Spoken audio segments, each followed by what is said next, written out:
Laura. Merci de nous accorder cet entretien pour le WordCamp Bordeaux. Merci de Alors, m'inviter. merci à toi.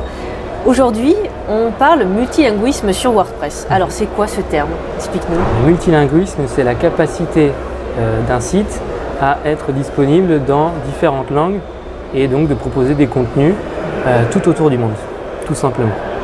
Alors, comment ça se passe sur WordPress justement? On entend multisite, monosite, etc. Décris-nous un peu les étapes.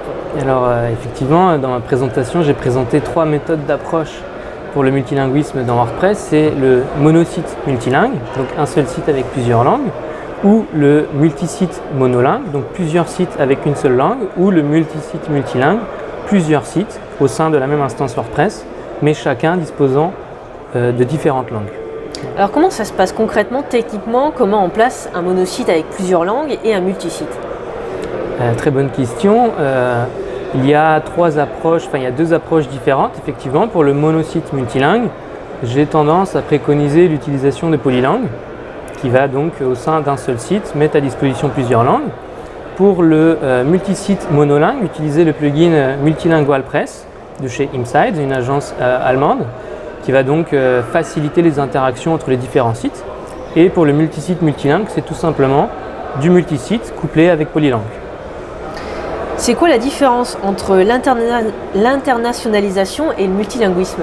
Ah, très bonne question. Effectivement, j'ai dans ma présentation voulu faire une présentation globale du multilinguisme, et ça a commencé effectivement par ça, que de montrer aux gens qu'il y a 5 aspects différents dans le multilinguisme, qui est la transcription, donc faire de la publicité adaptée selon les différents pays, de la globalisation, qui est présenter un produit tout autour du monde, le même produit, l'internationalisation, qui est la traduction pure et dure d'une chaîne de caractères, donc pas de contenu, et à l'inverse, la localisation, qui est justement la manière de adapter un contenu dans une autre langue.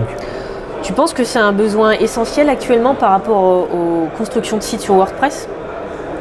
Ou sur WordPress, peut-être. De manière générale, je dirais oui, puisque en fait, la conclusion que j'étais amené à mettre en avant, c'est que ça demande du temps de mettre en place un site multilingue, mais les bénéfices sont une augmentation de trafic, une augmentation jusqu'à 47%. Par exemple, la sauce a augmenté de 37% juste en ajoutant 2 langues sur son site, des taux de conversion, de vente. Et donc voilà, oui, ça vaut sûrement le coup de le faire. C'est quoi les erreurs les plus courantes que les gens rencontrent ou que toi tu as eu écho en fait? Ce que je rencontre souvent comme erreur, c'est notamment le fait d'avoir compris un besoin, mais d'avoir mis autre chose en place, et en fait finalement c'était une autre solution qui était le plus adaptée.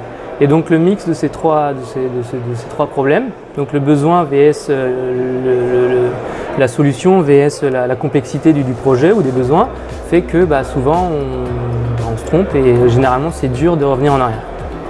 Si tu avais des conseils ou un mot sur WordPress, en tout cas ton usage, face caméra à nos internautes, tu leur dirais quoi? Le multilinguisme, c'est très intéressant pour mettre en place un site dans plein de pays et donc augmenter le trafic, les taux de conversion de vente et ainsi de suite. Donc c'est quelque chose que je préconise et qu'il faut utiliser. Maxime, merci. Merci beaucoup. À bientôt.